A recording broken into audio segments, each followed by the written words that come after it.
ఆర్మూర్ పట్టణంలోని పెద్దమ్మ తల్లి దేవాలయం నూతన నిర్మాణానికి 8,88,888 భారీ విరాళం అందజేశారు. ఆర్మూరు పట్టణంలోని ముద్రా సంఘం ఆధ్వర్యంలో నూతనంగా నిర్మిస్తున్న శ్రీ శ్రీ శ్రీ పెద్దమ్మ తల్లి దేవాలయానికి పట్టణంలోని రామ్నగర్ కాలనీ భక్తులు అడ్ల రేవతి భూమయ్య, వారి కుమారు శ్రీతేజ్, రోహిత్, ముద్రస్ కుటుంబ సభ్యులు, ముద్రా సంఘ కుల పెద్దలు, కుల సభ్యులు, పెద్దమ్మ తల్లి ఆలయ కమిటీ చైర్మన్ సభ్యులు వారింటికి వెళ్లి నూతన ఆలయ నిర్మాణం గురించి చెప్పగానే వారు సానుకూలంగా స్పందించి 8,88,888 రూపాయలు విరాళంగా అందజేశారు. ముద్రస్ కుల సంఘం పెద్దలు, సభ్యులు, ఆలయ కమిటీ సభ్యులు వారికి పూలమాలలు వేసి శాలువాతో ఘనంగా సన్మానించారు.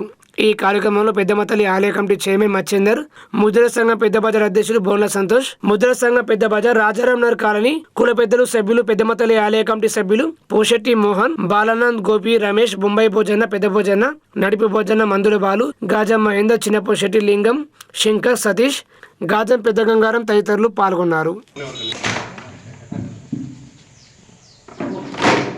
జై పెద్దమ్మ తల్లి,